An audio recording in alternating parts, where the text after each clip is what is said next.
आता बघा, तो काय म्हणतोय, की मी जेवढ्याला आणलोय तेवढ्यालाच द्याल. म्हणजे तो 100 रुपयाला आणला असला, तर 100 रुपयालाच द्यालाय. पण द्यालाय ऍक्च्युअली किती रुपयाचं तो? तर 26% कमीचं द्यालाय. काय द्यालाय तो ऍक्च्युअली? 26% कमीचं. म्हणजे तो 100 ची वस्तू घ्यालाय तर ₹100 पण द्यालाय ऍक्च्युअली किती रुपयाचं? तर 26% कमीचं. म्हणजे सर तो द्यालाय फक्त ₹74च. तो द्यालाय फक्त काय? ₹74च. मग अशा केसमध्ये मी तुम्हाला काय सांगितलंय? जी 100 असते, ती असते आपली विक्री किंमत. ती असते आपली विक्री किंमत. जी 74 आहे, जे ते ऍक्च्युअल द्यालाय, ती असते आपली खरेदी किंमत. खरेदी किंमत. आणि या दोघांच्या मधला जो फरक आहे, या दोघांच्या मधला जो फरक आहे, जो की 26 आहे, ती काय असते आपला? तो काय असतो आपला? तो असतो सर आपला नफा. तो असतो आपला नफा. तर आपल्याला नफ्याची टक्केवारी शोधा म्हटलंय. म्हणजेच मला काय काढायचंय रे? मला सर काढायचं इथं शेकडा नफा. मग शेकडा नफा बरोबर काय असतं?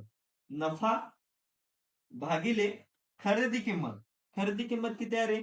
सर 74 आणि गुणले काय असतं? 100. सॉल्व करा. कितीनं काय काय करू शकतोय मी? 2 न भाग देऊया. बेत्रिक 6, बेसाती 14.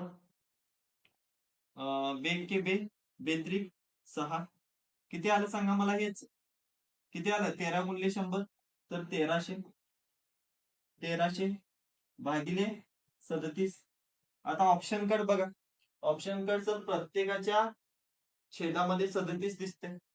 बरोबर? इथं 37 आहे.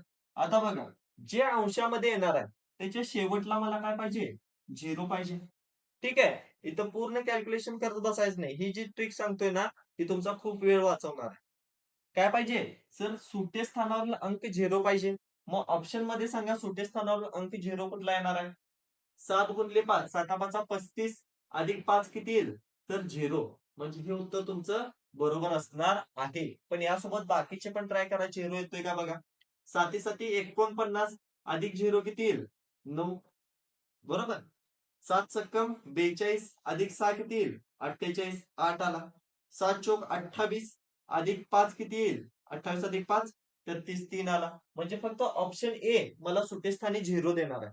म्हणजेच काय? ऑप्शन फर्स्ट माझा बरोबर आन्सर असणार आहे. क्लिअर आहे? त्या खूप लहान लहान गोष्टी आहेत. पण परीक्षेत खूप जास्त वेळ वाचवतात. क्लिअर आहे का?